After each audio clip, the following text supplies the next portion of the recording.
चलिए, तो आज अपन स्टार्ट करेंगे lecture number 1 CA inter law का। ये फास्ट ट्रैक बैच होगा। ये बैच अराउंड आप सोचिए 45 से लेकर 60 डेज के अंदर खत्म हो जाएगा, तो 60 आवर्स के अंदर। और इसमें मैं 100% सिलेबस कवर करूँगा। इसमें सबसे इंपॉर्टेंट क्या है, अपन पीवाईक्यूज के आंसर राइटिंग प्रैक्टिस बहुत करेंगे और मैं आपको ना हर टॉपिक के पॉइंट्स बना के दूंगा, ताकि कोई भी क्वेश्चन आए तो अपने पॉइंट्स रेडी होने चाहिए। तो ये चार्ट बुक आप नीचे ऑफिस से कलेक्ट कर लेना। ये चार्ट बुक मैंने बनाया, चैप्टर वाइज वेटेज सब कुछ है। तो आज अपन बेसिकली सबसे फर्स्ट स्टार्ट करने वाले चैप्टर नंबर 2 से स्टार्ट करेंगे। चैप्टर नंबर 1 डेफिनेशन है, तो जैसे जैसे अपन बाकी चैप्टर्स पढ़ेंगे ना, तो वैसे वैसे डेफिनेशंस भी क्लियर होते जाएंगे, फिर वापस अपन चैप्टर नंबर 1 पे आएंगे। ठीक है, तो आज से अपन चैप्टर नंबर 2 स्टार्ट करेंगे, जिसका अराउंड वेटेज अगर देखा जाए तो 20 to 30% है टोटल आपके 4 चैप्टर्स का। तो ये सेकंड नंबर का इनकॉर्पोरेशन वाला टॉपिक है। और मैंने ये चार्ट बुक कैसे पढ़ना है इसके कुछ इंस्ट्रक्शंस दिए हैं। तो एक बार जैसे आपको मिल जाएगा तो ये इंस्ट्रक्शंस पढ़ लेना। और मैंने जहाँ जहाँ इंपॉर्टेंट कीवर्ड्स है वहाँ पे अंडरलाइन किया है। तो आपको इस नोट्स का सबसे बड़ा फायदा क्या है कि आपको कहीं भी अंडरलाइन करने की जरूरत नहीं है। जो इंपॉर्टेंट चीज़ें मैंने उसको अंडरलाइन करके दिया, बोल्ड फॉर्म में दिया है। ठीक है, चलिए, तो आज अपन स्टार्ट करने वाले चैप्टर नंबर 2 से अपन ये स्टार्ट करिए।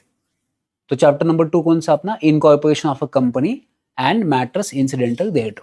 अब ये जो चैप्टर है चैप्टर नंबर 2, इसमें कंपनी को कैसे बनाते हैं, यहाँ से अपना ये टॉपिक स्टार्ट होता है।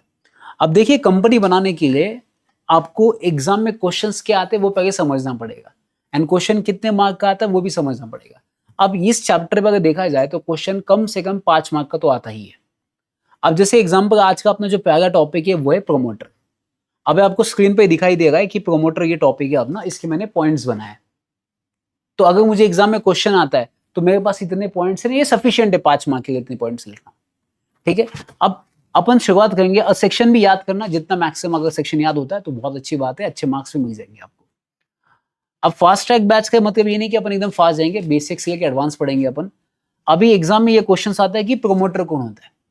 ठीक है, अब मुझे अगर एग्जाम में क्वेश्चन आता है कि सर प्रोमोटर कौन होता है, अब बच्चे पढ़ते कैसे सी एंट्रल लॉ में, पासिंग परसेंटेज क्यों कम आता है, इसके पहले मैं रीजन बताऊंगा आपको और पढ़ना भी कैसे। देखिए, अगर मैं सिंपल बात करूं, अगर मैं एग्जाम में अगर ये क्वेश्चन आता है कि सर प्रोमोटर का मतलब क्या होता है, अगर एग्जाम में ऐसा क्वेश्चन आया तो ऑब्वियस बात है मेरे पास क्या होना चाहिए, इसके पॉइंट्स रेडी होने चाहिए।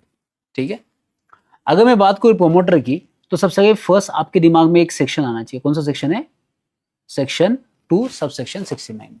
तो ये प्रोमोटर की बात करता है। अब देखिए, कभी भी ना रट्टा नहीं मारने का, क्योंकि अपने पास पूरा कंपनी का बहुत बड़ा है, तो इतना रट्टा मारना बहुत डिफिकल्ट है। एकदम कंसेप्ट वाइज जाने का। देखिए, प्रोमोटर का सिंपल मतलब होगा, तो आपने को पता है एक कंपनी बनाने के लिए कोई एक इंसान होना चाहिए जो कंपनी को बनाता है। अब सर ये प्रोमोटर का मतलब क्या है, तो who incorporate the company, simple भाषा में लिखने का। और ये क्यों सिंपल भाषा में लिखने का, मैं आपको उसका रीजन भी बता दूं।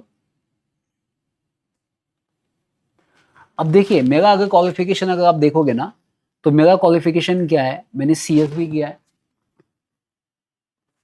सीएस के साथ साथ मैंने एमबीए भी किया है, एमबीए के साथ मैंने बीबीए भी किया है, देन मेरा लॉ भी कंप्लीट है, देन उसके साथ साथ मैंने अभी सेट भी किया है लॉ में। अब मेरा पीएचडी चल रहा लॉ में, और मेरा जो लॉ में जो मैक्सिमम स्कोर था वो 77 था कंपनी लॉ में, और सबसे कम स्कोर मेरा 60 था। तो आप सोचिए, मुझे एक भी लॉ का ऐसा सब्जेक्ट नहीं है जो 60 के नीचे नहीं है, बट मैं 12th में 50% है मुझे। तो मैं यही कहता हूँ कि CA exam is not about difficult, it's about कि आप उसको अप्रोच कैसे करते हो, स्ट्रैटेजी कैसा होना चाहिए। क्योंकि बच्चे क्या करते हैं पता है, 600 पेजेस का मॉडल है तो 600 पेजेस मुझे पढ़ना पड़ेगा। एग्जाम में 600 पेजेस आने वाला है क्या, एग्जाम में आपका आंसर शीट कितने पेजेस का होता है, मैक्स टू मैक्स 24, सप्लीमेंट भी गया तो 36 पेजेस का होता है। तो उस 36 पेजेस के लिए मुझे क्यों इतना पढ़ना है। और बच्चे समझते हैं कि बहुत डिफिकल्ट लिखना पड़ता है, लॉ की लैंग्वेज के हिसाब से लिखना पड़ता है, तो ऐसा बिल्कुल नहीं है। आप खुद के ओन लैंग्वेज में लिख सकते हो, सिंपल में। अब जैसे मैंने ये टॉपिक पढ़ा रहा हूं कि प्रोमोटर कौन होता है, तो सेक्शन 2 सबसेक्शन 69, प्रोमोटर का मतलब होता है who incorporate the company, simple भाषा में। दूसरा पॉइंट, सर ये प्रोमोटर कौन होता है, तो प्रोमोटर वो होता है, तो वो कोई भी इंडिविजुअल इंसान हो सकता है, आप में कोई भी हो सकता है सर, या फॉर एग्जांपल कोई कंपनी भी हो सकती है, यस कोई भी कंपनी भी हो सकती है सर, कोई एसोसिएशन हो सकता है, यस कोई एसोसिएशन मतलब ग्रुप ऑफ पर्संस भी हो सकता है जो कंपनी बनाना चाहता है या तो सर कोई प्रोमोटर कोई फर्म भी हो सकता है, तो इसका मतलब प्रोमोटर कोई भी इंसान हो सकता है ये कैटेगरी में। तीसरा आता है सर प्रोमोटर का मतलब क्या होगा सर? सो प्रोमोटर का मतलब होगा हु गिव्स द आइडिया,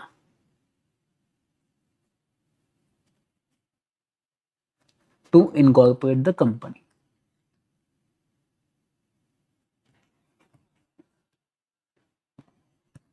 ठीक है, सिंपल भाषा में मैंने आंसर किया कि who gives the idea to incorporate the company, उसे हम प्रोमोटर कहेंगे। सर अगर प्रोमोटर का नाम मुझे देखना है तो प्रोमोटर का नाम मुझे कहां पे देखने को मिलता है? आपको कैसे पता चलेगा किस कंपनी का कौन प्रोमोटर है? तो प्रोमोटर का नेम कहां पे होता है? तो प्रोमोटर जनरली कहां पे आइडेंटिफाई किया जाता है? तो प्रोमोटर्स नेम इन कहां कहां देखने को मिलता है आपको? उसका नाम प्रोस्पेक्टस में देखने को मिलता है, देन अपन उसका नाम बोर्ड रिपोर्ट में देख सकते हैं, एंड सबसे इंपॉर्टेंट एक आता है उसे अपन कहेंगे एनुअल रिटर्न। तो वहां पे अपने को प्रोमोटर का नाम देखने को मिलता है। देन फिफ्थ पॉइंट अगर अपने को ऐड करना है कि सर प्रोमोटर का मतलब ऐसा इंसान होता है कि जो सिर्फ इनिशियल लेवल पे होता है? नहीं, वो कंपनी बनाने के बाद फंड रेज भी करता है, तो उसे भी अपन प्रोमोटर कहते हैं। तो from the initial stage and subsequent, दोनों स्टेज पे प्रोमोटर होता है। नहीं तो एग्जाम में कभी भी एक क्वेश्चन पूछते हैं एमसीक्यू में कि प्रोमोटर का मतलब वो इंसान जो सिर्फ इनिशियली कंपनी को प्रमोट करता है? नहीं, वो इंसान जो इनिशियली एंड सब्सिक्वेंटली भी कंपनी को प्रमोट करता है उसे प्रोमोटर कहते हैं। तो अपन क्या लिखेंगे इसमें? Promoter who raise the fund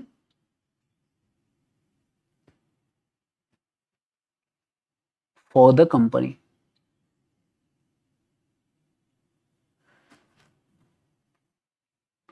After the incorporation.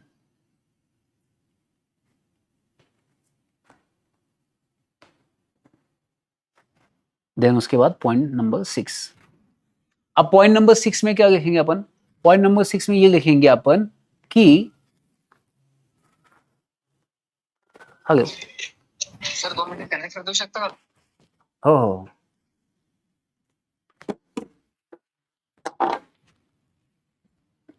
Point number 6 में अपन क्या लिख सकते हैं? Exception.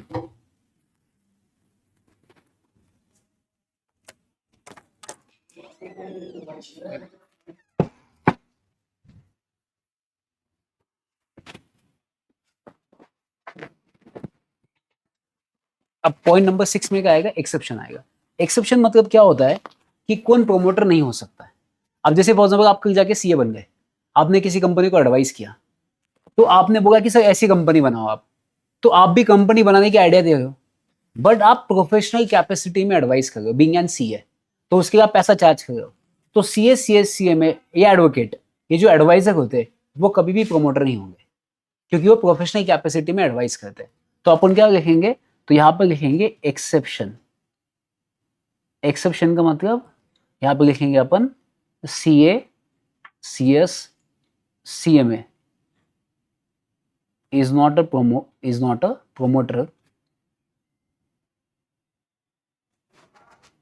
sorry, are not a promoter,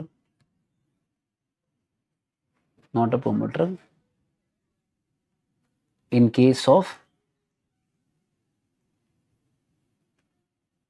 professional capacity.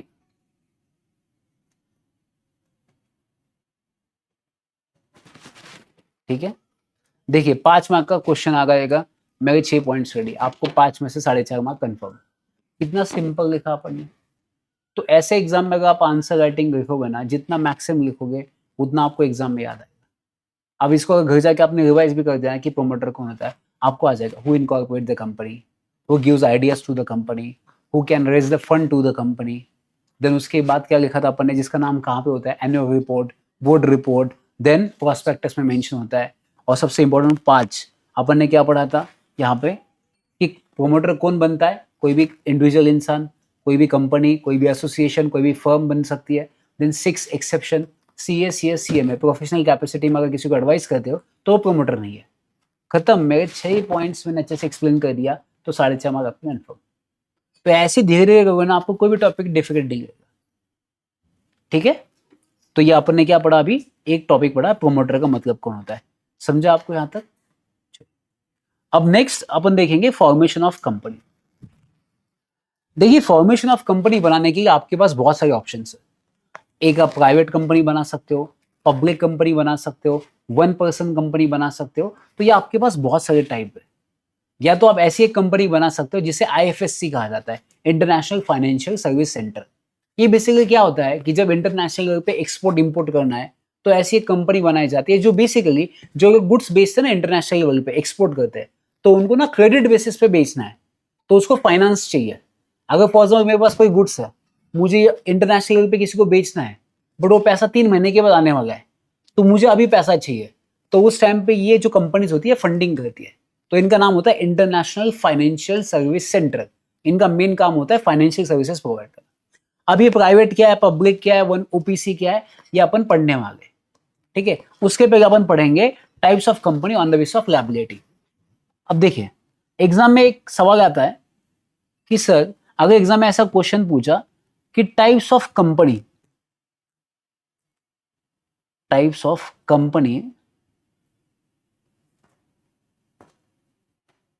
On the basis of liability,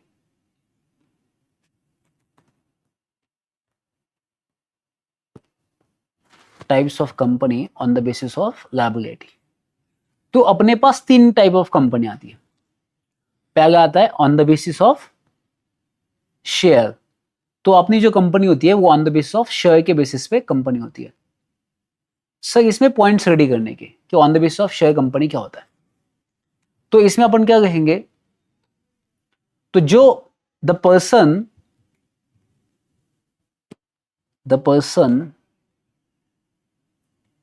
who gives capital to the company is a shareholder।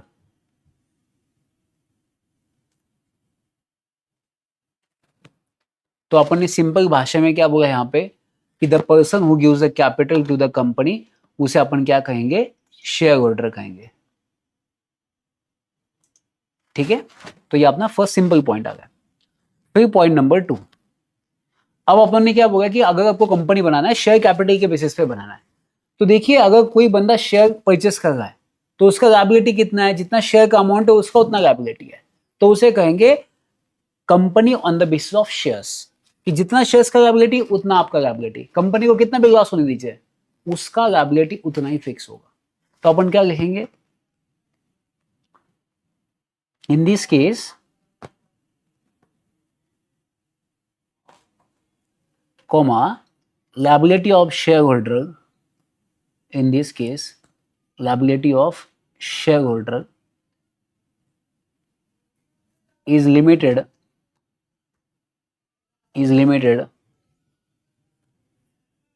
to the unpaid amount of the share। तो जितना उसका unpaid amount है share का उतना ही उसका liability है, तो ये होगा अपना शेयर। अभी इसमें एग्जांपल भी दे सकते हो, जैसे एग्जांपल दे सकते हो आप कि फॉर एग्जांपल ए ने परचेस किया, ए परचेस शेयर ऑफ ₹10, ठीक है, तो उसने 10 रुपए का शेयर परचेस किया, but he paid only 5 rupees, he paid only ₹5। सो अभी इस केस में अनपेड कितना होगा उसका 5। तो अपन क्या अभी इसमें क्या एग्जांपल में क्या लिखेंगे, so in case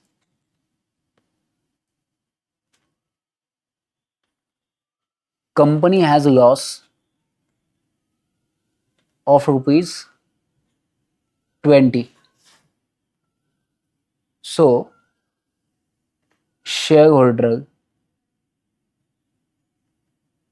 is liable only to ₹5। खत्म। तो मुझे अगर एग्जाम में एक आंसर लिखना है तो मैंने इतना छोटा सा और सफिशिएंट आंसर लिखना चाहिए कि अगर एनी शेयर परचेस किया 20 रुपए का 10 रुपए का, एंड कंपनी को अगर लॉस हुआ है 20 रुपए का, बट उसने 5 पे किया है, 5 बाकी है, तो कंपनी को 20 रुपए का लॉस हुआ ना। अब वो 20 नहीं देगा, वो कितना देगा, सिर्फ 5 रुपए देगा, क्योंकि उसका अमाउंट कितना बाकी है, 5, तो उतना ही देगा वो। तो उसे कहेंगे liability on the basis of shares. ये टाइप ऑफ कंपनी पहला। तो एग्जाम में आया तो ऐसे सिंपल फॉर्म में एक्सप्लेन करने का कि 10 रुपए का शेयर्स लिया, 5 रुपए से एग्जाम्पल भी बताने का, एक्सप्लेन करने का। समझे आपने? ऐसा पहले आंसर राइटिंग किया है, फिर ऐसा आंसर राइटिंग नहीं किया तो फिर कैसे पास होंगे? मार्क्स क्यों नहीं आते बच्चों को? मुझे क्यों 77 आया? बिकॉज मैं ऐसा लिखता हूँ आंसर्स। तो धीरे धीरे अपन पूरे चैप्टर्स करेंगे तो आपको वो कॉन्फिडेंस आ जाएगा। तो ये तो on the basis of shares, first type of company. समझा ना आपको? अभी अपन दूसरे टाइप ऑफ कंपनी देखें। इसमें 3 टाइप होते हैं, अभी दूसरा देखेंगे। दूसरे टाइप की कंपनी होता है, उसे कहेंगे on the basis of guarantee. On the basis of guarantee.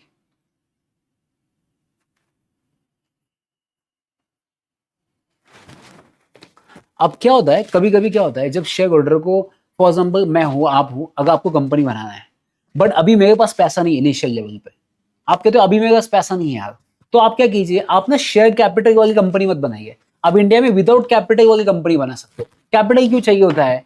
Generally starting में आपको कैपिटल इसलिए चाहिए होता है कि आप कंपनी को स्टार्ट करें, बिजनेस एक्सपांड करें, कोई आपको असेट परचेस करना है, इसलिए आपको कैपिटल चाहिए। अब कभी कभी क्या होता है, मेरे पास ऑलरेडी यहाँ पे सब कुछ असेट है, मुझे सिर्फ बिजनेस स्टार्ट करना है, तो कैपिटल देने की जरूरत नहीं है, आपके पास ऑलरेडी एसेट है। तो ऐसे टाइम पे आप गारंटी देते हो कि अगर इस कंपनी को लॉस हुआ तो मैं 10 लाख रुपए दूंगा, ये मेरी गारंटी है। लॉस हुआ तो, क्योंकि गारंटी तभी काम आएगी जब लॉस होगा। तो गारंटी आप कब देते हो? जनरली आपने गारंटी टॉपिक ये पढ़ा था फाउंडेशन में कि अगर कोई इंसान को लॉस होगा तो मैं गारंटी दूंगा, पैसा मैं दूंगा। तो कभी कभी क्या होता है, शेयर होल्डर नहीं होते इस कंपनी में, इस कंपनी होते गारंटी होल्डर होते।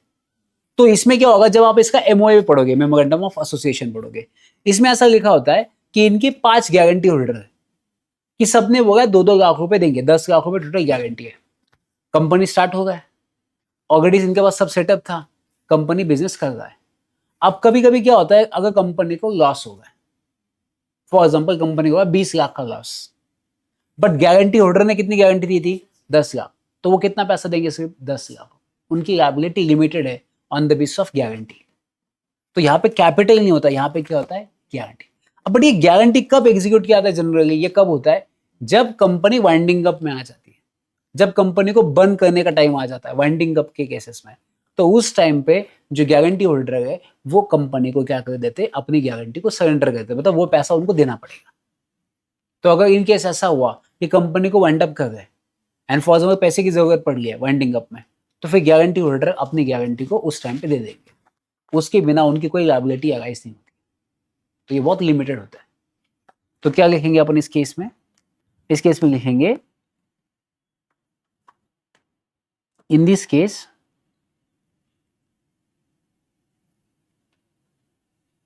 Company is form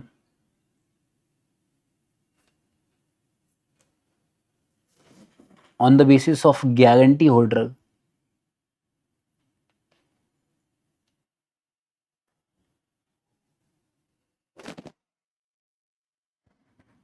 on the basis of guarantee holder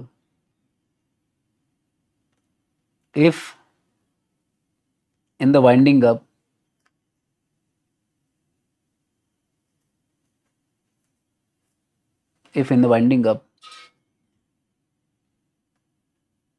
company has losses, then such guarantee holder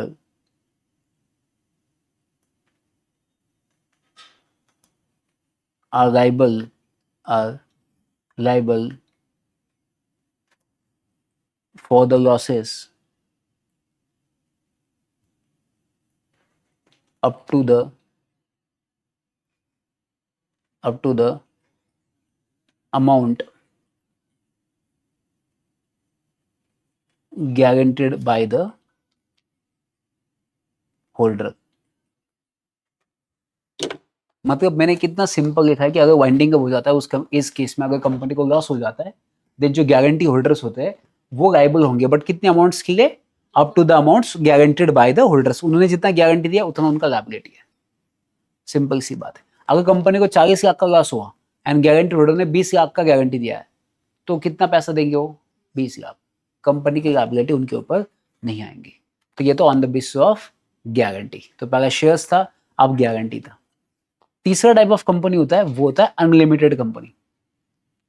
अब अनलिमिटेड लायबिलिटी का मतलब क्या होगा कि इसमें जो आपकी लायबिलिटी होगी वो क्या होगी? अनलिमिटेड होगी। मतलब इसमें अगर कंपनी को 40 लाख का लॉस हुआ तो आपको घर की एसेट भी बेचनी पड़ेगी। तो इसमें पर्सनल लायबिलिटी आता है। ये ऐसे ही कंपनी, बट ये बंद हो चुका, अभी कोई बनाता नहीं है। इन this case liability of members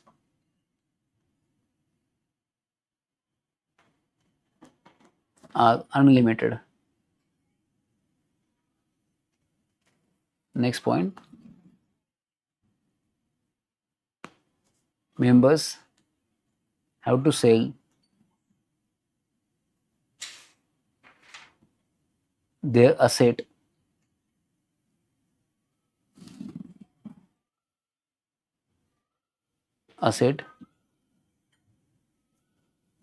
if company facing the losses.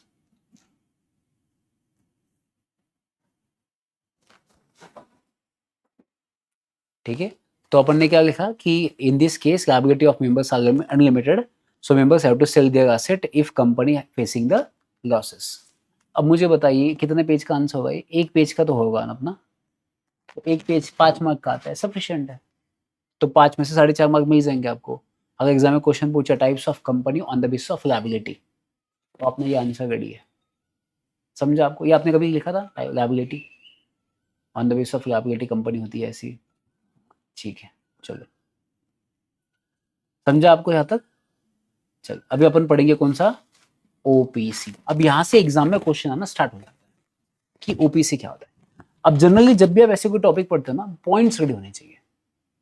Points क्या करने का? पहले पढ़ने का, फिर लिखने का, फिर पीवाईक्यूज देखने के, फिर वो सॉल्व करने के। इससे क्या होगा ना, 2 बार राइटिंग प्रैक्टिस होता है। एंड जब 2 बार राइटिंग प्रैक्टिस होता है ना, तो एग्जाम में भूलने के चांसेस बहुत कम है। क्या होता है, जब आप एग्जाम में क्वेश्चन पढ़ते हो ना, तो क्वेश्चन पढ़ने के बाद अपने को थोड़ा टाइम लगता है याद करने के लिए। एंड वो जो टाइम लगता है ना सबसे ज़्यादा, वही टाइम आपको फिर लास्ट में कम गिरता है। फिर लास्ट में ऐसा होता है कि 15 मिनट बचे, 3-4 क्वेश्चन बचे, फिर अटेम्प्ट नहीं होता है। ये याद करने का जितना टाइम कम कर सकते हो, उतना आपका कम टाइम में पेपर हो जाएगा। बट वो कैसे होगा? Points and answer writing practice से होगा। आज में ओपीसी अपन ऐसा पढ़ेंगे ना, तुम कभी भूल ही नहीं पाओगे ओपीसी क्या होता है। और कितने भी पीवाईक्यूज देख लीजिए, सब सॉल्व करेंगे अपन। आप क्या कीजिए, मैं आपको एक एडवाइस करता हूँ। आपके पास पीवाईक्यूज है, प्रिंटिंग है, प्रिंट किया हुआ पीडीएफ फॉर्म? क्या कीजिए, मैं आपको एडवाइस कर रहा हूँ। जैसे मैंने CS MBA बहुत कुछ किया, तो मैं हमेशा बच्चों को ये कहता हूँ कि अगर आपको फर्स्ट रेटिंग में पास होना है, सबसे इंपॉर्टेंट होता है पीवाईक्यूज। तो मैं टीचर्स क्या पढ़ा रहा हूँ, आप मुझे कैसे इवेल्युएट करोगे? हाँ, बट आप सॉल्व करने आ रहा कि नहीं, बट वो कैसे समझेगा जब आप पीवाईक्यूज देखोगे? तो मैं वही कहता हूँ कि मैं उस टाइप का टीचर हूँ कि मैं जो पढ़ा रहा हूँ ना, उसके बाद इमीडिएटली पीवाईक्यूज देखिए। आपका कॉन्फिडेंस आना चाहिए, ये तो मैंने अभी किया है, ये तो मुझे आएगा। वो टीचर होता है। बट मैं सिर्फ अभी सिलेबस खत्म कर दूंगा और खत्म होगा फिर आपका देख लीजिए आप, वैसा नहीं होना चाहिए। इसलिए आपके सामने ना क्या कीजिए, आज 1-2 दिन में लास्ट के 2 साल के, एटलीस्ट 2-3 साल के, कम से कम एक 4-5 क्वेश्चन पेपर आप लेके आइए, प्रिंट निकालिए, जेरॉक्स निकाल के, पीवाईक्यूज। इससे क्या होगा, क्वेश्चन पेपर आपके आंखों के सामने आता है बार बार, आदत हो जाती है। तो एग्जाम में डर नहीं लगता आपको, क्योंकि आपको देखने की आदत हो चुकी है क्वेश्चन पेपर। और टिक मार्क कर जाने का, फिर एक दिन ऐसा होगा कि पूरा टिक मार्क कर दिया अपन ने, पूरे क्वेश्चन अपने बार। ठीक है, अब देखिए वो ओपीसी मैंने कितना सिंपल पॉइंट्स बनाई है। अब ओपीसी आपको मैं इसको एक बहुत सिंपल फॉर्म में बता देता हूँ कि ओपीसी कैसे बनाया जाएगा, कौन ओपीसी बन सकता है, कैसे ओपीसी बनाना चाहिए। मैं आपको एकदम सिंपल फॉर्म में इसके नोट्स बना के देता हूँ। ठीक है,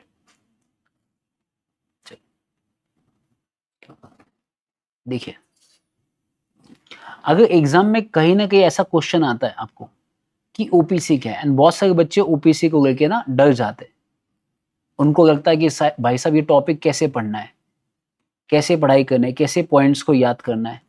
तो मैं हूं ना टेंशन क्यों लेने का, मैं आपको एकदम ईजी वे में बताऊंगा कि नोट्स कैसे बनाने हैं, खुद के नोट्स कैसे होने चाहिए। सितंबर अटेम्प्ट है ना। अब देखिए पॉइंट नंबर 1, पॉइंट्स बनाने के सिंपल। सर ओपीसी का मतलब क्या होता है? 1% कंपनी। अब 1% कंपनी क्यों आया इंडिया में कंसेप्ट? क्योंकि पहले के टाइम पे क्या होता, अगर कंपनी बनाए तो कम से कम 2 लोग चाहिए। अब 2 लोग में झगड़ा होता था, फिर उन्होंने बोला कि आप एक से स्टार्ट कीजिए ओपीसी। बहुत सिंपल कंसेप्ट है। बट ओपीसी का सबसे बड़ा बेनिफिट क्या है? लायबिलिटी क्या है इसका? लिमिटेड है। आप इंडिया में जितनी भी कंपनी देखो ना, सबकी लायबिलिटी क्या है? लिमिटेड है। सबसे बड़ा फायदा ये है। तो ओपीसी का भी सेम फीचर्स है। तो ओपीसी का जो लायबिलिटी होगा क्या होगा? लिमिटेड होगा। अब वो नाम से ही पता चल रहा है। अब देखिए क्या होता है, जब अपन एमओए पढ़ते हैं ना, मेमोरेंडम ऑफ एसोसिएशन, उसमें एक क्लॉज होता है सब्सक्राइबर क्लॉज। अब सब्सक्राइबर क्लॉज में क्या होता है, अगर वहां पे सिर्फ एक बंदे का नाम है तो इसका मतलब वो ओपीसी होगा। वहां पे अगर 2 बंदे का नाम होगा, इसका मतलब वो प्राइवेट कंपनी होगा। अगर सब्सक्राइबर में साइन किया होगा 7 लोगों का नाम होगा, तो पब्लिक कंपनी होगा। तो आपको वो क्रॉस देखना पड़ता है एमओए में। अब मैं एग्जांपल बताता हूं आपको। अगर मेरा यहाँ पे नेट कनेक्टेड है ना, तो मैं आपको थोड़ा सा प्रैक्टिकल भी बताता हूँ कि ये कैसा होता है। शायद आज अभी नहीं है, बट मैं आपको इसका बताऊंगा कि एमओए को अगर आपने पढ़ लिया ना, बहुत ईजी होता है फाइंड आउट करना ये कंपनी कौन सा है। तो अभी ओपीसी अगर मुझे पढ़ना है तो सबसे फर्स्ट, ओपीसी का मतलब क्या होगा? इसमें कितने लोग होंगे सर? इसमें ओनली 1 मेंबर। खत्म, मेरा पहला पॉइंट। तो अभी मैंने पॉइंट बनाया, बट एग्जाम में जाके आपको इसको एक्सप्लेन करना है। तो आप क्या लिखोगे? In case of OPC there is only 1 member. बस ऐसा एक्सप्लेन करना है, पॉइंट्स यहां बनाने के। अब दूसरा पॉइंट, सर कौन नहीं बन सकता, मेंबर कौन नहीं बन सकता? तो अपने को पता होना चाहिए कि इंसॉल्वेंट बंदा मेंबर नहीं बन सकता। देन अपन ने पढ़ा था अनसाउंड माइंड नहीं बन सकता। फिर कौन नहीं बन सकता? और एक माइनर। ये 1% कंपनी में एज अ मेंबर नहीं बन सकता, एज अ ओनर नहीं बन सकता। ठीक है। तो ये कैसे पता चलता है? क्या करने का, आपका ना ऐसा एमओए आता है कंपनी का। जब आप कंपनी का ऐसा एमओए पढ़ोगे तो उस एमओए में टोटल 6 क्लॉज होते हैं। उसमें से एक क्लॉज होता है सब्सक्राइबर क्लॉज। अब ये सब्सक्राइबर क्लॉज में नीचे साइन करना पड़ता है। तो वहां पे अगर एक इंसान का साइन है तो ओपीसी, 2 का है तो प्राइवेट कंपनी, 7 का है तो पब्लिक कंपनी। तो इससे पता चलेगा। अब ये अगर साइन करना है तो उस पर इसका नाम आएगा, 1 मेंबर जो साइन करेगा, ये कंपनी का मेंबर बनेगा। अब मेंबर एंड शेयर होल्डर में डिफरेंस क्या होता है? जिसका एमओए में नाम होता है उसे अपन कहेंगे मेंबर, मतलब ये फाउंडिंग मेंबर है। अब मुझे अगर आज कंपनी बनानी है तो मुझे एमओए पे साइन करना पड़ेगा। तो मैंने साइन किया एमओए पे और मेरे दोस्त ने साइन किया, हमने प्राइवेट कंपनी बनाया। तो मैं और मेरा दोस्त कौन है? मेंबर है, फाउंडिंग मेंबर। अब इसके बाद कंपनी शेयर्स लेके आएंगे, सबको शेयर्स देंगे, तो वो शेयर होल्डर बन जाएंगे। बट मैं founding members.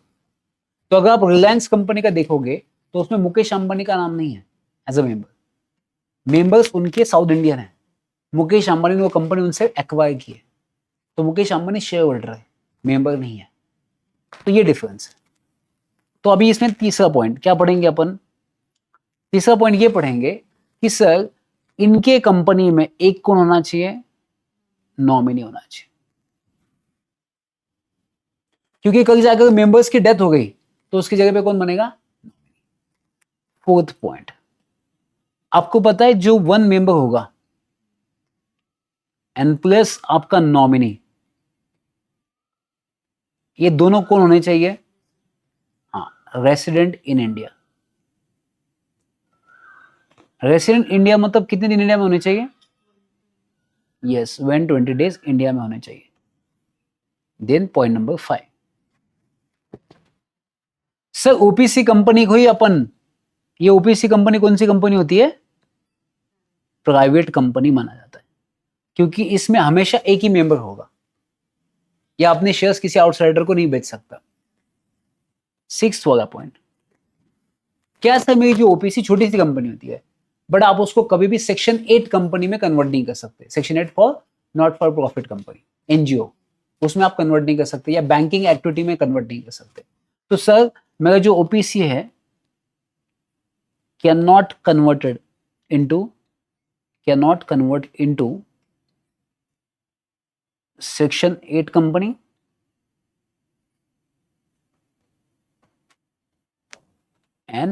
Non banking finance company, खत्म।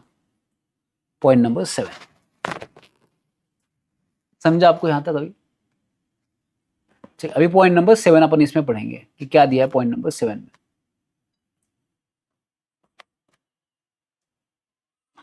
अब यहाँ पे क्या है सर, अगर मुझे ओपीसी बनाना है या कोई भी कंपनी बनाना है, एक फॉर्म हमेशा रखना, इनका एक फॉर्म फिक्स है, उस फॉर्म को अपन क्या कहेंगे INC 32। अब INC मतलब इनकॉर्पोरेशन का स्टार्टिंग का INC है, तो INC 32 से स्पाइस ई फॉर्म भी कहते हैं। क्या कहते हैं इसे? स्पाइस ई प्लस फॉर्म भी कहते हैं। इसके साथ साथ आपका कंसेंट देना पड़ेगा, मेंबर्स का कंसेंट, कि मैं यहाँ पे मेंबर बनना चाहता हूँ, या फॉर एग्जाम्पल मैं यहाँ पे नॉमिनी बनना चाहता हूँ, तो वो किस में जाएगा?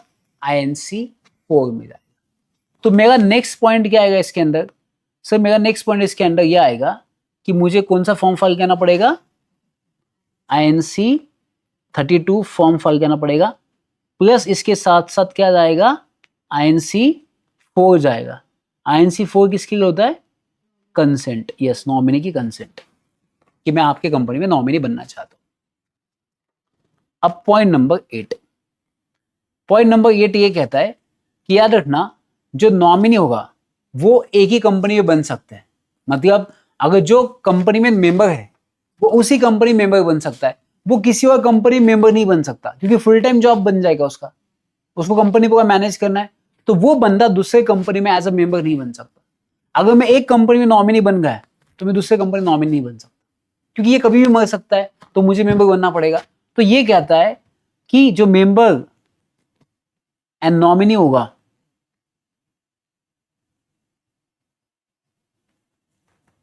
In one company only,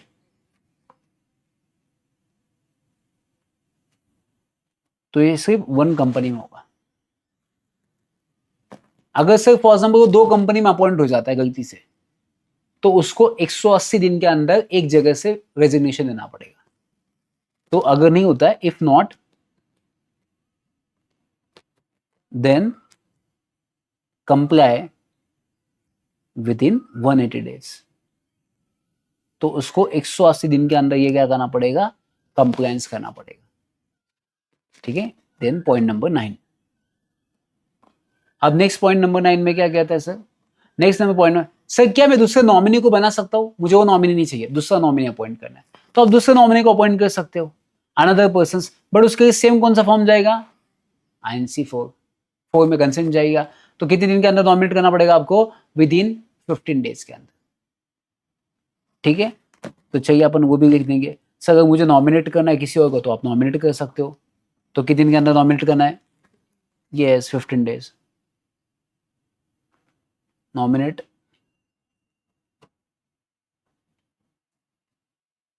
new nominee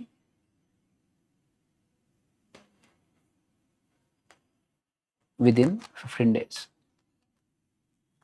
खत्म। Then point number 10 last. Sir अगर इन केस फॉर एग्जांपल वो कहता है कि मेंबर सीजेस, अगर मेंबर सीजेस मतलब उसकी डेथ हो गई या इनकैपेसिटी हो गया, new member shall nominate within कितने दिन के अंदर? सेम 15 दिन के अंदर। सेम कौन सा फॉर्म जाएगा? INC 4 जाएगा। अब देखिए क्या होता है, सबसे पहले फर्स्ट आपको ना कंपनी को इन्फॉर्म करना पड़ता है कि मैं नॉमिनी नहीं बनना चाहता हूं, या मेंबर कंपनी को बता सकता है कि मुझे नया नॉमिनी चाहिए। तो उस केस में जब जिन्हें आपने कंपनी को इन्फॉर्म कर दिया, तो कंपनी ने कितने दिन के अंदर? 30 दिन के अंदर क्या करना चाहिए? ROC को इन्फॉर्म करना चाहिए। कितने दिन के अंदर? 30 दिन के अंदर। तो क्या लिखेंगे अपन इसमें कि अगर in case company inform to ROC within 30 days, within 30 days. ठीक है, तो मैं मुझे बताइए अगर OPC पे कोई भी क्वेश्चन आ लीजिए, 10 पॉइंट मेरे सफिशिएंट है, इसके बाद कोई क्वेश्चन नहीं बनेगा। चलो, OPC मतलब वन मेंबर, इंसॉल्वेंट अनसॉल्वेंट माइनर नहीं बन सकता। तीसरा पॉइंट, नॉमिनी बनाना पड़ेगा आपको। चौथा पॉइंट, वन मेंबर नॉमिनी एक ही कंपनी में हो सकता है, इंडियन सिटीजन होना चाहिए। कितने दिन के लिए? 120 डेज के। OPC क्या होती है? Private company. OPC कन्वर्ट हो सकती है सेक्शन 8 में? नहीं, NBFC में नहीं हो सकती है। OPC बनाने के लिए कौन सा फॉर्म करना है? NC 32 प्लस INC 4, कंसेंट जाएगा नॉमिनी का। 8, अगर नॉमिनी एक कंपनी में है या मेंबर एक कंपनी से ज्यादा 2 कंपनी में बन जाता है तो 180 दिन के अंदर उसको एक जगह से रेजिग्नेशन देना पड़ेगा। देन अगर आपको नया नॉमिनी नॉमिनेट करना है तो 15 दिन के अंदर कर सकते हो, एंड कंपनी ने इन्फॉर्म करना चाहिए आरओसी को कितने दिन के अंदर, 30 दिन। अब ओपीसी बनने का फायदा क्या होगा, क्या क्या एग्जम्पशंस मिलता है? तो पहला, आपको एनुअल जनरल मीटिंग करने की जरूरत नहीं है। हर साल आपको क्या करना पड़ता है, एनुअल जनरल मीटिंग करना पड़ता है, वो करने की जरूरत नहीं है। Then sir, cash flow statement file करने की जरूरत नहीं है। कैश फ्लो स्टेटमेंट मतलब कितना कैश आया कितना कैश गया, वो आपको इन्फॉर्म करने की जरूरत नहीं है। देन पॉइंट नंबर 3 क्या है बच्चों इसमें? पॉइंट नंबर 3 वो है कि बोर्ड मीटिंग 6 महीने में एक बार चलता है। मतलब जनरली बोर्ड मीटिंग कितना होता है, हर क्वार्टर में एक बोर्ड मीटिंग होता है, मतलब साल में 4 बोर्ड मीटिंग होना चाहिए, बट ओपीसी को साल में 2 बार अलाउड है सर। तो इनका बोर्ड मीटिंग होगा, board meeting once in a 6 month. Then point number 4, financial statement कितने दिन के अंदर फाइल करना है, 6 महीने के अंदर। बाकी कंपनीज को 60 डेज का टाइम है, बट इनको फाइनेंशियल स्टेटमेंट जब इनका फाइनेंशियल ईयर खत्म हो जाएगा एंड, तो उसके 6 महीने के अंदर फाइल करना है। बाकी कंपनी के लिए 60 डेज का टाइम है। देन और क्या है, हाँ, अब जो फाइनेंशियल स्टेटमेंट होते साइन करना पड़ता है ना, उसके 2 डायरेक्टर्स होने चाहिए साइन करने के लिए, बट यहाँ पे एक डायरेक्टर साइन करेगा, ओनली 1 डायरेक्टर।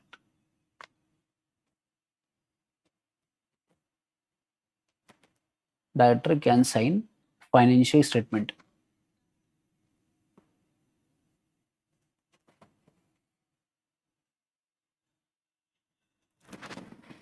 ठीक है, अब मुझे बताइए इसके अलावा कोई पॉइंट बचा है ओपीसी? कुछ नहीं बचा ओपीसी अभी। ये पूरे के पूरे पॉइंट्स, अभी आज के बाद आपको कभी ओपीसी पढ़ने की जरूरत ही नहीं पड़ेगी। एग्जामिशन कितने, 5। एजीएम करने की जरूरत नहीं है, कैश फ्लो स्टेटमेंट करने की जरूरत नहीं है, बोर्ड मीटिंग 6 महीने में एक बार होगा, फाइनेंस स्टेटमेंट 6 महीने के अंदर है, देन एक डायरेक्टर साइन कर सकता है, बस खत्म। अभी अपन देखेंगे पीवाईक्यूज है ना, आंसर राइटिंग प्रैक्टिस करेंगे।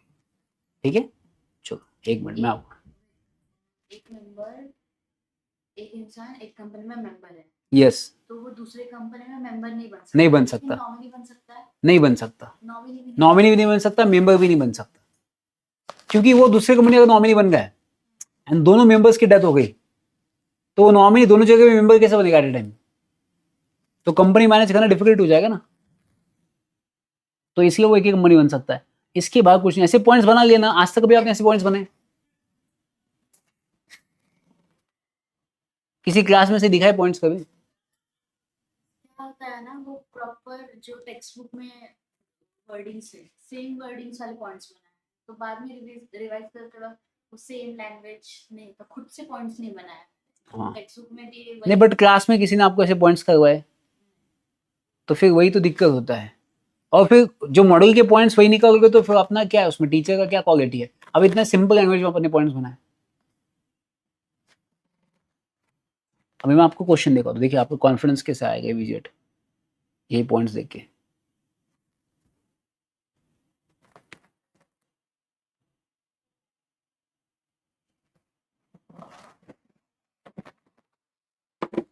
अब मेरे पास कुछ क्वेश्चन पेपर है, वो मैं आपको क्वेश्चन पेपर भी दिखाता हूँ। अभी अपने पास है, अब कोई भी क्वेश्चन पेपर बोल दीजिए, वो क्वेश्चन पेपर अभी मई का देखने का, लेटेस्ट 26 का आपने देखा अभी का, मई का 26 का पेपर नहीं देखा? चलो वो देख लेंगे।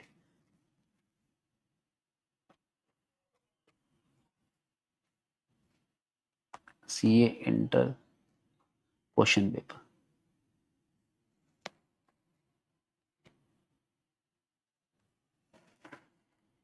मई 26, ये क्वेश्चन पेपर अपन देखेंगे।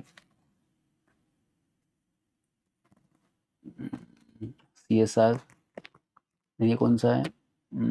ये सीएसआर एक्टिविटी का है, केसीएस 2 है, ये एमसीक्यू वाला स्टार्टिंग वाला पार्ट है, ये भी अपन सॉल्व करेंगे धीरे धीरे।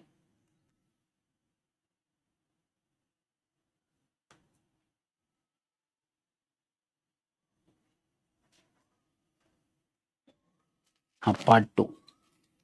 अब पार्ट 2 में पहले कौन सा लिखा है, ये लिखा है ये नेशनल गार्ड ट्रिब्यूनल का है, ठीक है। ये फेमा का क्वेश्चन है। देन ये किसका क्वेश्चन है, ये अपना स्वेडिगडिशियस का है। तो ऐसे पढ़ते हैं ना जब आप, तो आपको पता चलता है कि क्वेश्चंस कैसे आते हैं, किस पे ज़्यादा क्वेश्चंस आते हैं, तो अपने को एक आइडिया आ जाता है, तो अपने को समझता है।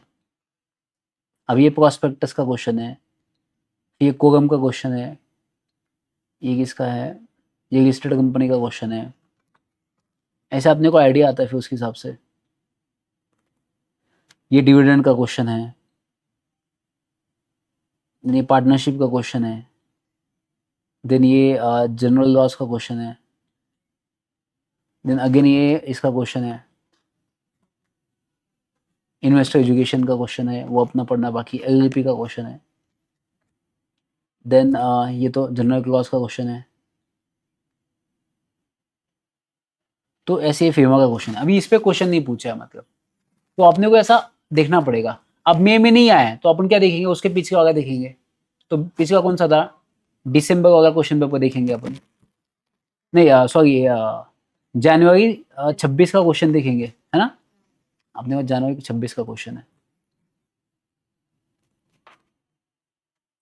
जितना मैक्सिमम आप क्वेश्चन पेपर पढ़ते जाओगे ना, उतना आपका कॉन्फिडेंस धीरे धीरे बढ़ते जाएगा। इसमें टाइम जाता है बट एटलीस्ट एक कॉन्फिडेंस आता है कि मैंने क्या पढ़ा है और मुझे वो आएगा कि नहीं आएगा।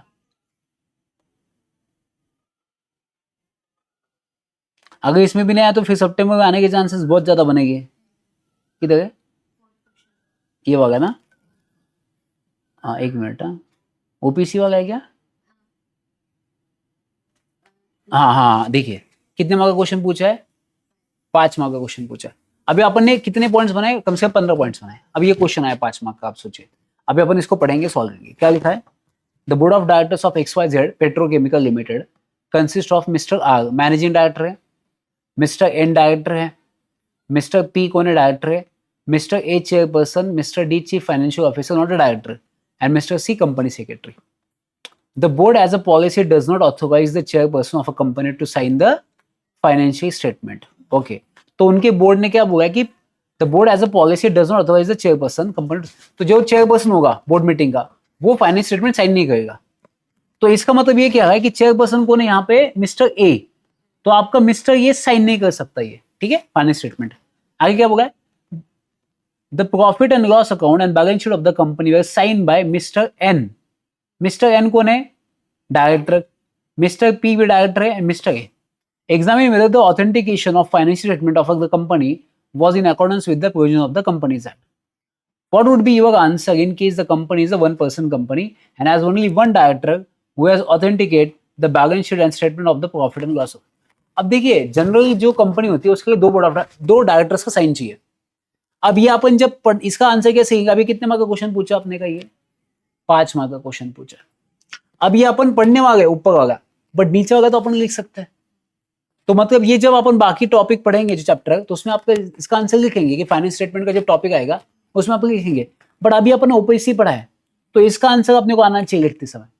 तो इसका आंसर अपन कैसे लिखेंगे, क्या लिखा है कि हाँ यहाँ पे पूछा है क्या ओपीसी में एक डायरेक्टर साइन कर सकता है क्या, तो अपन हाँ कैसे लिखेंगे इसका आंसर। अब ये देखिए 4 मार्क का क्वेश्चन है, 5 मार्क का, मतलब ये ऊपर वाला 3 मार्क का होगा और नीचे वाला 2 मार्क का होगा। तो कैसा लिखने का इसका आंसर, तो देखिए इसका आंसर सिंपल लिखने का, इसका आंसर पॉइंट्स में लिखने का सीधा। पहला पॉइंट क्या लिखेंगे, ओपीसी मीन्स, इसको अपन शॉर्टकट में नहीं लिखेंगे, पूरा फॉर्म लिखेंगे। One person company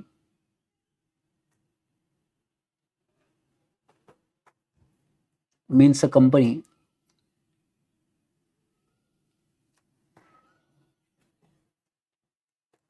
who has only one member.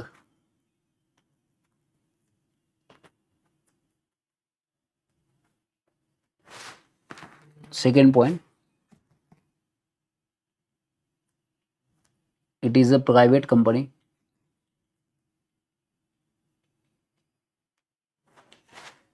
तीसरा point, being an OPC,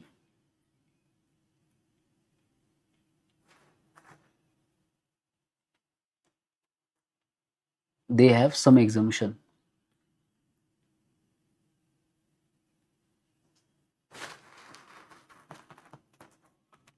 Under the Companies Act 2013.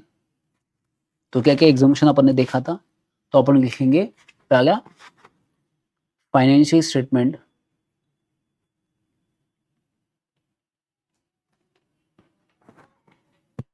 can be signed by one director.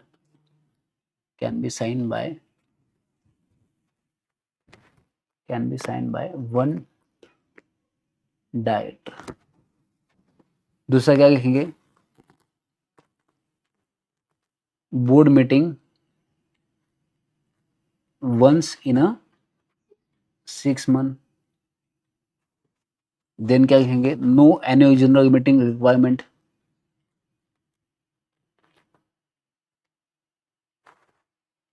Fourth क्या लिखेंगे? No cash flow statement. बस ये 3-4 मेंशन करने का और लास्ट में क्या लिख देने का? Conclusion. So in the given case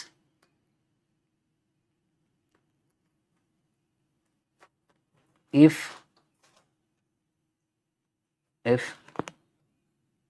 financial statement is signed by only one director, is valid on the basis of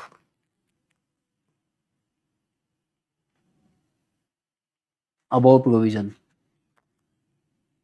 On the basis of above provision as per the Companies Act 2013. देखो खत्म.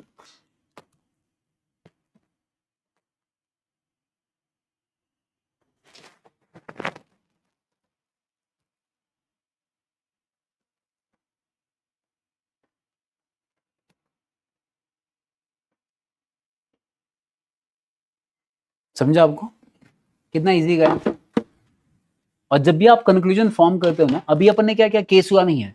अगर case हुआ तो introduction वो proper लिखते, because ये सब question है, इसे अपन इंट्रोडक्शन वगैरह कुछ नहीं लेते. और ये 2 मार्क के 3 मार्क के आसपास क्वेश्चन है.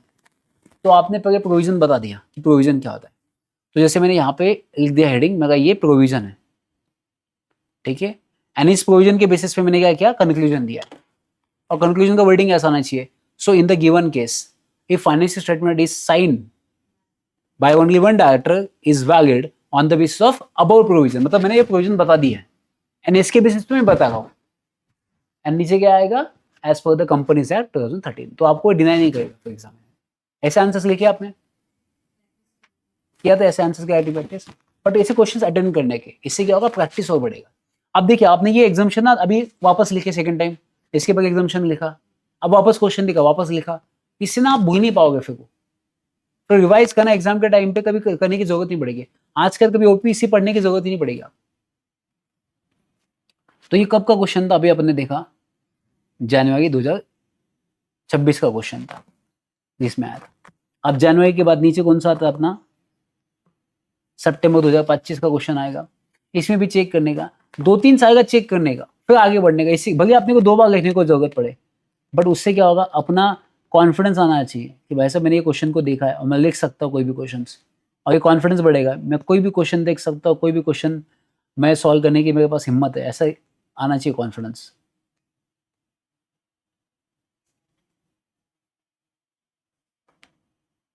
और इजी आते क्वेश्चंस, मतलब अगर अच्छा प्रैक्टिस करा तो. अब ये बायबैक का है.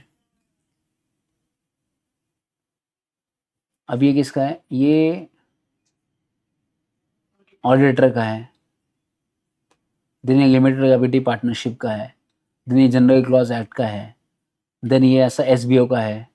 तो अपने को ऐसे धीरे धीरे पता चलता है सब क्वेश्चंस. ये लिमिटेड लायबिलिटी पार्टनरशिप का है. देन ये डिपॉजिट का है. देन इंटरनल ऑडिट का. मतलब सितंबर 2025 में भी ये क्वेश्चन नहीं आया है. तो इसके आने के चांसेस बन सकते हैं अभी इस बार। अब लास्ट एक बार जनवरी का देख लेते हैं अपन क्वेश्चन पेपर कि जनवरी में कोई क्वेश्चंस बनाए। हाँ मई 25 का भी देखते हैं एक बार ये देख लेंगे, फिर मई की तरफ अपन शिफ्ट हो जाएंगे। Section 135 LLP again foreign company, then क्या है ये वोटिंग और परसेंटेज वाला है।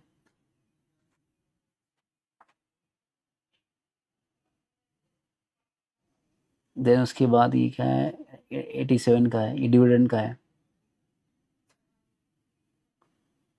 देन ये फेमा का है।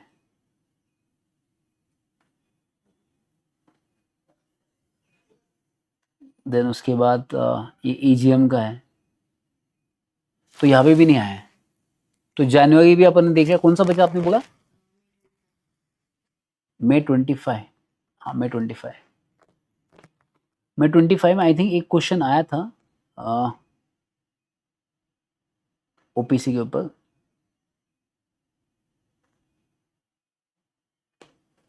बट अगर एक ही क्वेश्चन बना है तो इस बार आने के चांसेस ज़्यादा बन सकते हैं क्योंकि इसका फ्रीक्वेंसी थोड़ा कम था।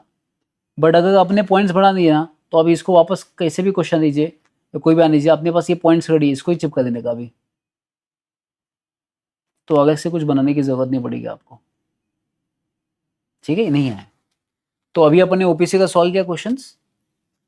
ठीक है, तो ऐसे पॉइंट्स बनाना आपको जम जाएगा ना, अभी नोट्स बनाना इजी हो जाएगा अभी। ठीक है, तो अपन ने अभी क्या पढ़ा, अपन ने अभी प्रोमोटर्स पढ़ा, फॉर्मेशन ऑफ कंपनीज पढ़ा, on the basis of members, on the basis of liability वो पढ़ा अपन ने, देन OPC पढ़ा। ठीक है, अभी नेक्स्ट जो टॉपिक है वो कौन सा अपना, अभी ये अगर मैं बात करूं ये केस में, यहाँ पे कभी कभी एग्जाम में क्वेश्चंस पूछते हैं कि sir members liability in case of, अब पर्सनल लायबिलिटी बताता हूं। अब ध्यान सुनो, ये टॉपिक है members civil liable in case of liability, मतलब पर्सनल लायबिलिटी। अब ये टॉपिक मैं आपको अच्छे से एक्सप्लेन करूं। देखिए हेडिंग क्या है, ये कहता है कि मेंबर्स पर्सनल लायबिलिटी, मेंबर्स की पर्सनल लायबिलिटी है। अब मेंबर्स की पर्सनल लायबिलिटी कब अराइज होती है? ठीक है, मैं आपको सिंपल बताता हूं। देखिए अगर मैं बात करूं बच्चों, आपको पता है अगर मैं बात करूं प्राइवेट कंपनी, तो प्राइवेट कंपनी में मिनिमम कितने लोग चाहिए? 2 चाहिए। अगर मैं बात करूं तो पब्लिक कंपनी की, तो मिनिमम कितने चाहिए? 7 चाहिए, है कि नहीं? तो अपन ने कंसेप्ट क्या पढ़ा था सर कि कंपनी की जो लायबिलिटी होती है, मेंबर्स की जो लायबिलिटी होती है वो क्या होती है? लिमिटेड होती है। ठीक है, जो शेयर होल्डर होता है जितने अमाउंट का शेयर है उतना उसका लायबिलिटी है। बट सर ऐसा एक टाइम आता है जिस केस में शेयर होल्डर को अपनी जेब से पैसा देना पड़ता है एक्स्ट्रा। वो कब? तो जब आपकी मिनिमम मेंबर्स रिक्वायरमेंट, मतलब सर अगर आप समझिए कि प्राइवेट कंपनी में कितने लोग चाहिए थे मिनिमम? 2। अभी मैं एग्जांपल के लिए समझना आप, सर अगर प्राइवेट कंपनी में मिनिमम 2 मेंबर्स चाहिए, ठीक है, अब वो 2 की जगह 1 हो गए, कम हो गए, तो आपकी प्राइवेट कंपनी नहीं चल पाएगी क्योंकि आपको कम से कम 2 चाहिए। तो कंपनीज एक्ट क्या कहता है, अगर आप 2 से 1 हो गए तो आपके पास 6 महीने का टाइम है। कितने महीने का टाइम है कि आप किसी और को एक को अपॉइंट कीजिए 6 महीने के अंदर, तो ये स्टेटस रहेगा प्राइवेट कंपनी। बट अगर 6 महीने के बाद भी आपने किसी को अपॉइंट नहीं किया एंड आप अकेले हो, तो इस 6 महीने के बाद जो भी टाइम स्टार्ट होगा, मतलब जो भी डेज आएंगे, वहां से मेंबर्स की पर्सनल लायबिलिटी स्टार्ट हो जाएगी, क्योंकि मेंबर्स को बताया गया था कि आपको किसी को अपॉइंट करना है। जैसे पब्लिक कंपनी में 7 चाहिए तो 6 लोग हैं, तो 6 लोग नहीं चला सकते ना कंपनी, कम से कम 7 चाहिए। तो इन 6 ने क्या किया? बिजनेस कंटिन्यू किया। अब 6 महीने के अंदर किसी को अपॉइंट करना चाहिए था, इन्होंने नहीं किया, तो इसका मतलब 6 महीने के बाद भी कोई लायबिलिटी अराइज हुआ तो इन 6 को अपने जेब से पे करना पड़ेगा। अब एग्जाम्पल समझिए आप, फॉर एग्जाम्पल अभी जनवरी में पब्लिक कंपनी में 6 मेंबर्स हो गए, 7 से 6 हो गए। अब जनवरी से 6 महीने काउंट कीजिए, जून आएगा, जनवरी से जून 6 महीना होता है। तो इस 6 महीने के दौरान इनको किसी एक मेंबर्स को अपॉइंट करना चाहिए था, क्योंकि 7 हो जाएंगे फिर। तो जनवरी से लेकर जून के तक इन्होंने अपॉइंट नहीं किया, एंड जून के बाद भी बिजनेस कंटिन्यू किया, फॉर एग्जाम्पल दिसंबर तक किया। अगर जनवरी से जून में इस 6 महीने में कोई भी लायबिलिटी अराइज होगा, वो लायबिलिटी किसका होगा? कंपनी। क्योंकि कंपनी आपको 6 महीने का मौका देगा ना, आप अपॉइंट कीजिए किसी को, हम है, बट आपने 6 महीने का अपॉइंट ही नहीं किया। फिर अगर जून के बाद कोई लॉस हुआ, यानी ये 6 मेंबर्स कंटिन्यू है, 7 चाहिए थे, तो जून के बाद जो भी लॉस होगा वो मेंबर्स को क्या करना पड़ेगा? पर्सनली पे करना पड़ेगा, क्योंकि हमने आपको 6 महीने का टाइम दिया था, वो आपने पे नहीं किया। समझा आपको? तो ये बस एक ही केस है जिसमें पर्सनल लायबिलिटी अराइज होता है। आपको लिखना है ऐसा, तो लिख लीजिए जनवरी से जून, अगर दिसंबर ऐसा लिखना है तो आप इसको निकाल सकते हो शॉर्ट में, फॉर अंडरस्टैंडिंग पर्पस।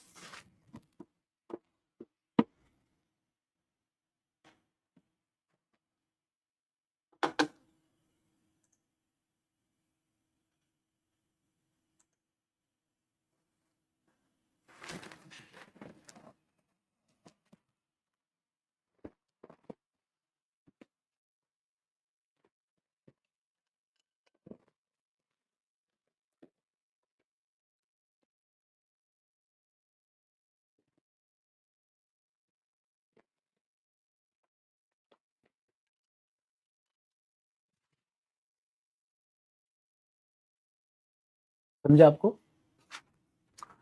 तो आप क्या कीजिए, कल से अगर आओगे ना तो नीचे ऑफिस में इंतजार करना, तो जैसे ही मैं बता दूंगा, ग्रुप पे मैसेज डाल दूंगा, तो आप ऊपर आ जाना लेक्चर्स पे।